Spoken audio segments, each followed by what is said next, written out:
When we talk of dimming an LED or a DC bulb brightness or a speed of a DC motor, we normally talk of PWM signal, which by increasing or modulating the signal, let's say from 10% to 50% duty cycle, and decreasing its signal from 50 to 10% duty cycle, we will have a low running speed motor. But in the case of dimming an AC load, like this tungsten bulb, do we need a PWM signal like this simple AC dimmer switch?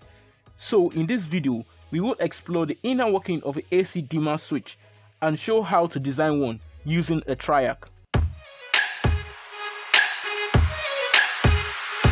An AC dimmer switch is a device that controls the brightness of a light bulb by adjusting the amount of voltage supplied to it, and with this it can help save the amount of power consumption in our home. But how does it do that?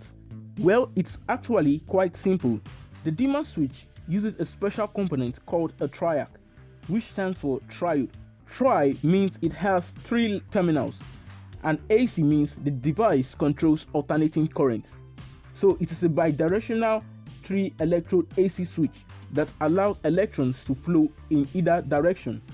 It is the equivalent of 2 SL connected in inverse parallel arrangement with their gates connected to each other. The terminals of a Triac are the gates MT1 and MT2, means there is no designation of anode and cathode. Currents can flow in both directions through the main switch terminal 1 and main switch terminal 2. So how is a Triac being triggered into its conduction state? It can be triggered into conduction state in either direction by a momentary positive or negative pulse supplied to the gate.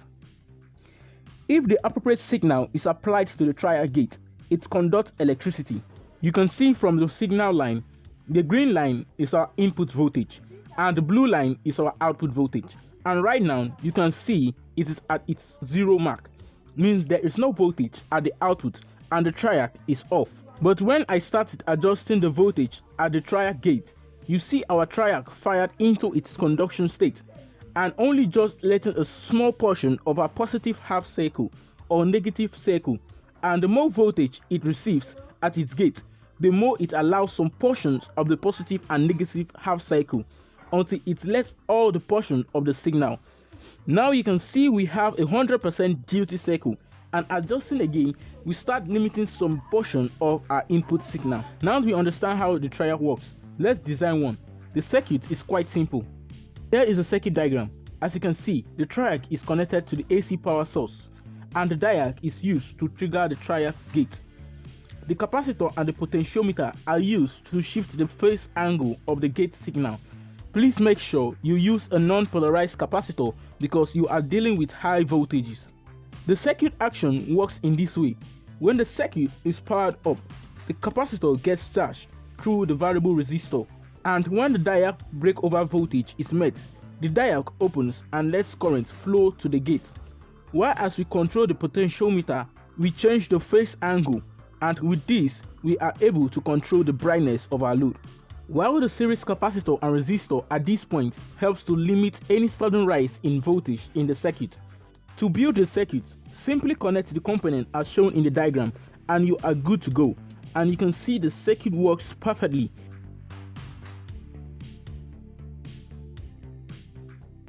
And with a multimeter, you can watch the changes of the voltage as you adjust the potentiometer.